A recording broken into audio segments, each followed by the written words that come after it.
Much better.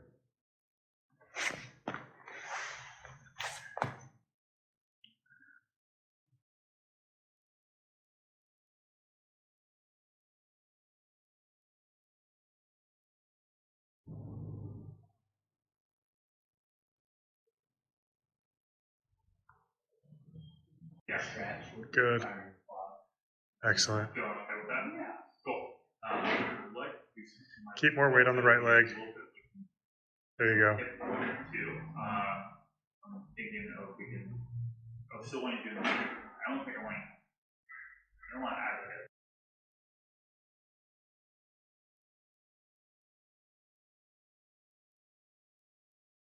You should be able to get about 120 degrees, and I think that's full range for most joint replacements. Won't say you should go past 120. Right.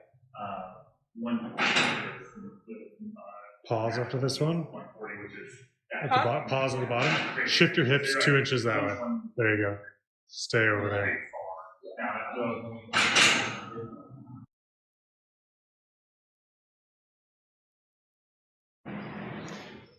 Okay, so this is going to be rotating your pelvis over your femur.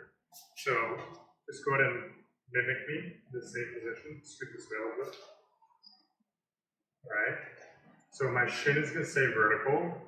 My leg's also not going to shake as much as yours. And let your knees soften and bend a little bit more. Okay. Now unweight, or just let the back leg be really loose.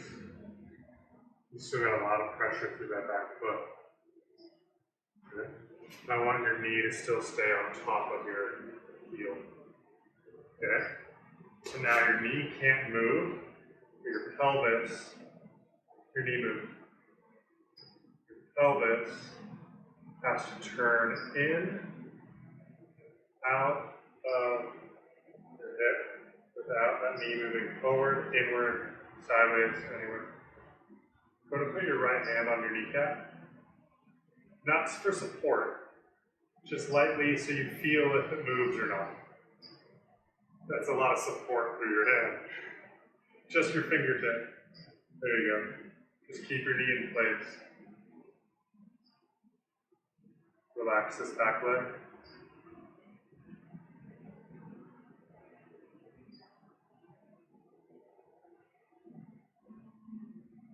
Okay, and that's it for you.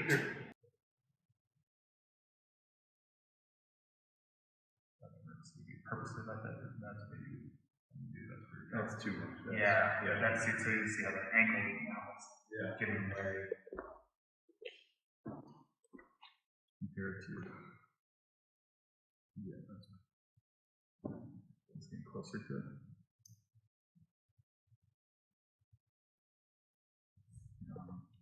This might actually feel like your foot on both.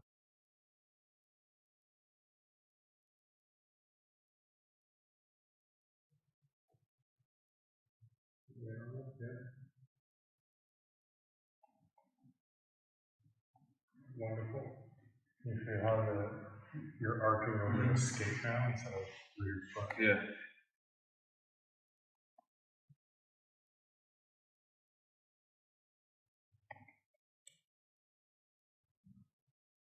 Just gotta get those toes relaxed too.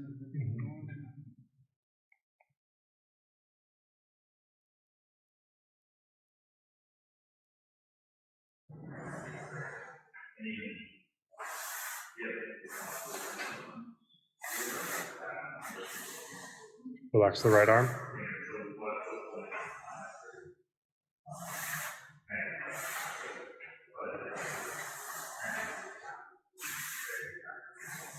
And then start doing kind of non-hockey stuff with that left leg, like some sort of figure eight or some sort of just different. Yeah.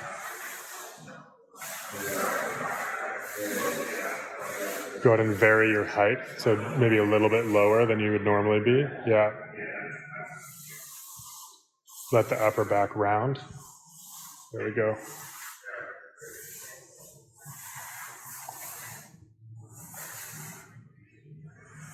Good job with the full stomach.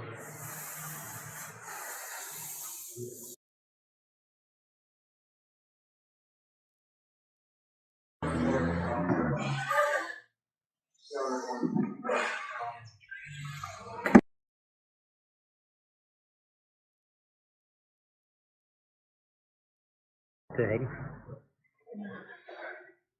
So you might feel like Good, and switch.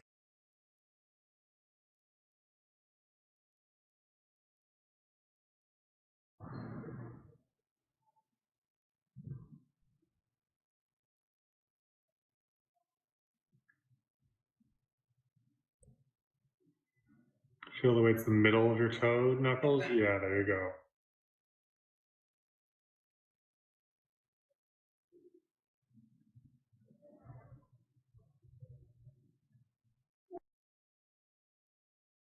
Too slow. Like, should both my knees be like? No, it's too much. Just slide on the left. A little more on the left. Yeah.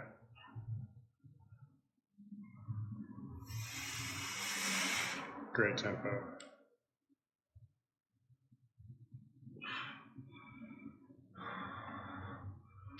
Concentric also go pretty slow.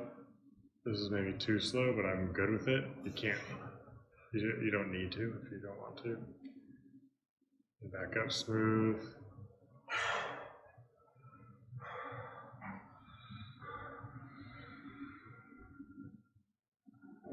Left knee in.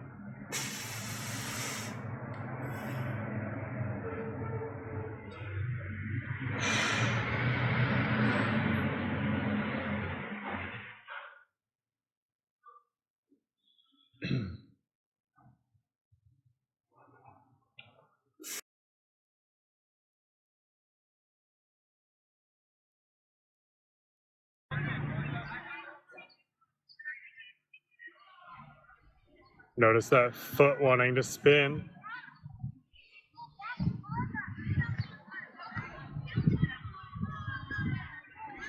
Great. Now shift that left knee forward, keeping. There you go.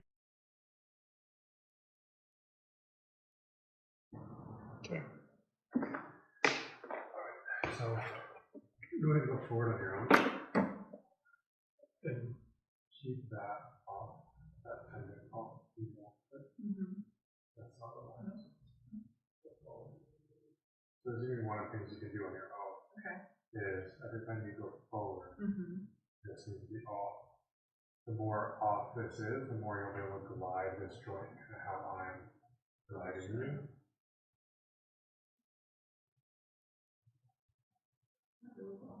Yeah. Gliding your knee. Okay. Go forward. So you'll go this way.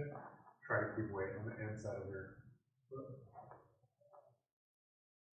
That changes on its own, the sensation you have there. Let's see if I can help you a little bit more. Scoot back. Okay. And go forward. And hips go to the right. The more your hips go to the right, the better this will probably feel. Yeah. Go back again. And move your knee further out. Okay. Yeah. Okay. So keep your knee, bring it forward. And shift your hips even further. So that rotation at your knee is going to help that ankle rotate. Yeah.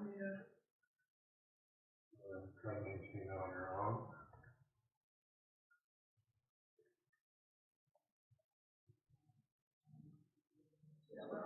Keep weight there.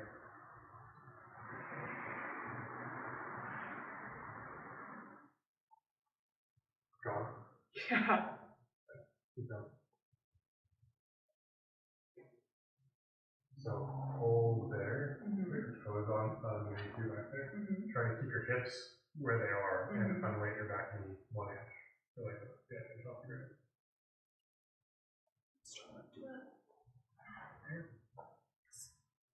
Hold back down. Okay. So it's going to be like 1 rep max effort. Yeah. Try again. We're going to keep weight on the inside of the heel. And then keep the positioning of your knee and your hips. Great. Good. Notice how the heel wants to come off the ground. Mhm.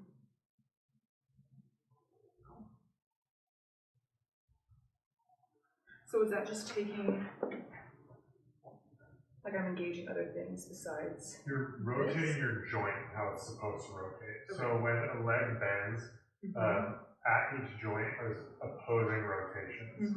So what needs to happen when your knee bends, your whole shin needs to rotate internally like this, but you're moving your pelvis. Yeah. So for this to glide as good as possible, Yeah.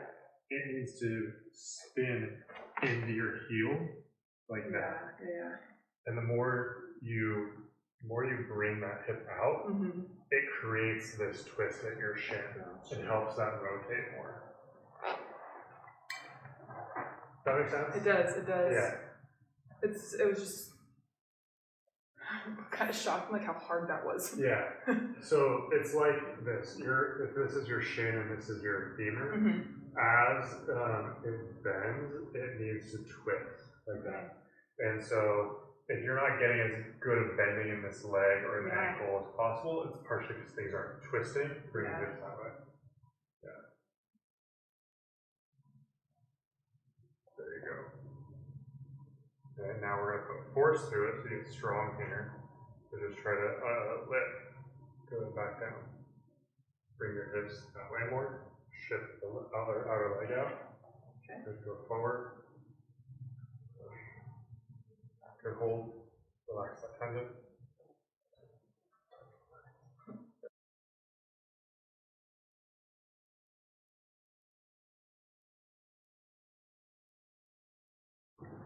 So with that tendon, try to just squat, keeping your toes pulled up. So squat up and down, keeping that tendon on. Keeping it on. Yeah, keep it on. Come on down and up. Keep it on. So like try to lift your toes up and try to go down. So uncomfortable. Yeah, more uncomfortable. Yeah. So then keep it off and go down.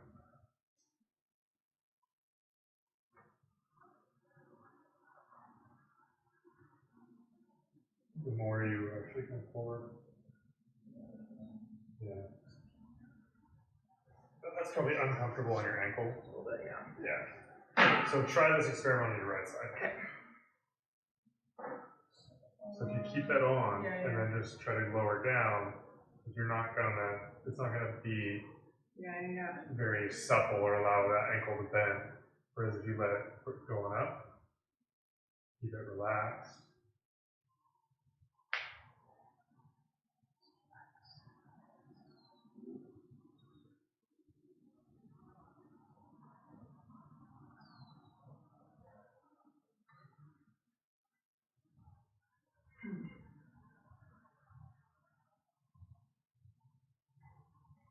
That feel different.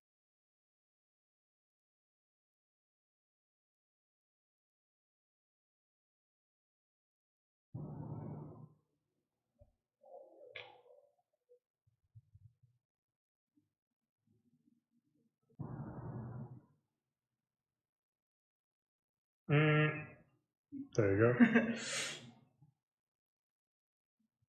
Subtle change, but it makes it probably did big difference in how it feels. Good hold right there.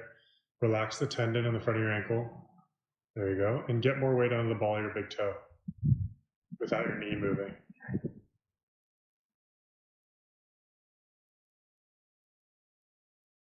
I go down. I can shift. And everything stays square. Yeah. And my feet stay flat. Versus what you did was that. You would go here.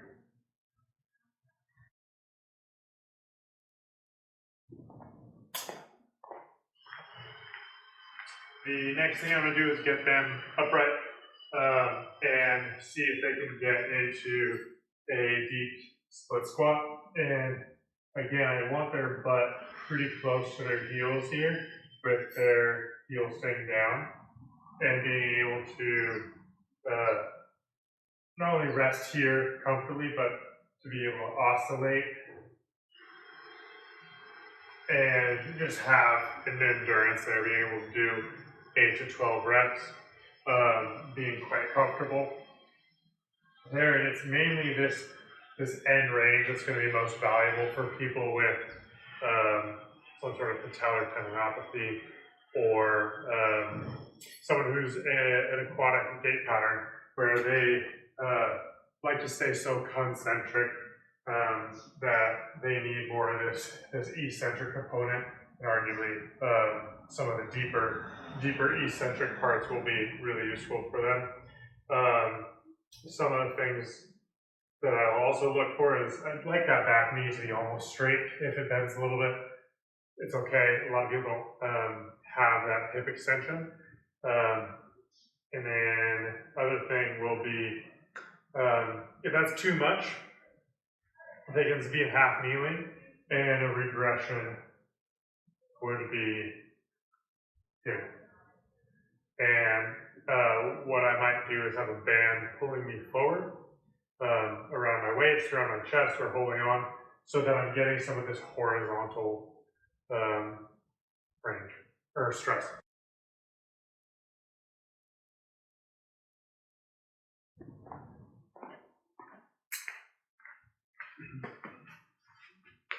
So this ground-based kind of knee flexion program, or little recipe, if you will, is something that I'm going to use for anybody who has trouble doing this, exactly this, sitting on one's heels, or just bending their knee all the way, as well as anybody with tibial external rotation or a valgus collapse with their knees. They need to be able to sit on their heels and have their tibias rotate internally.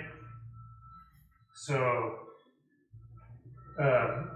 the simplest way I'll start them is just with quadruped, and I'll not want them to be here, but have a little bit of a lumbar lordosis.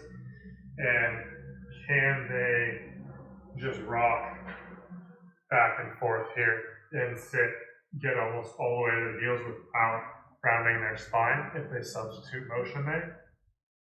The next progression out of this would be to make it a single leg crawl. So to start all the way on this heel and be able to come up and forward.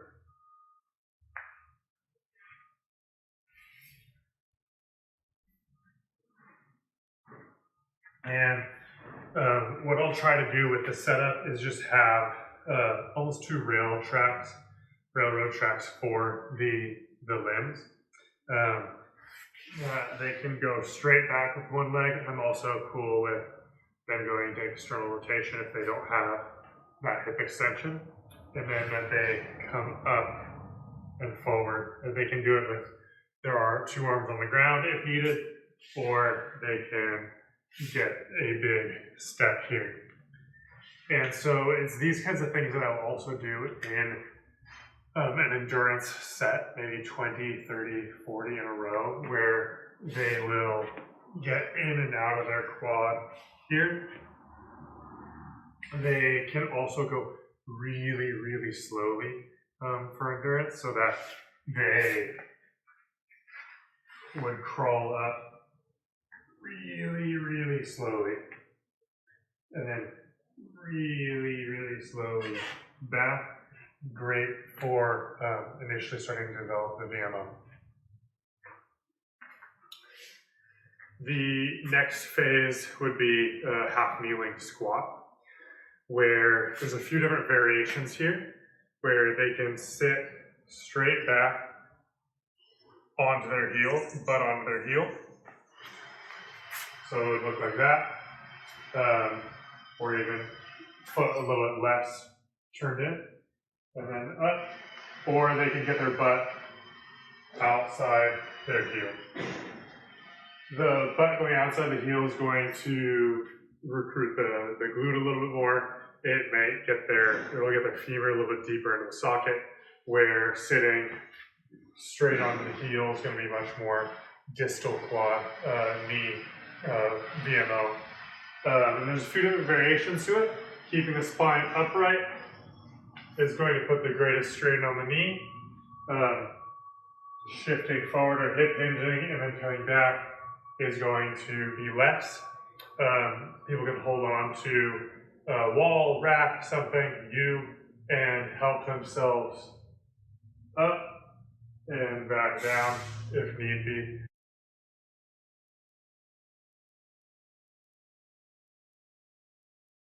Go ahead.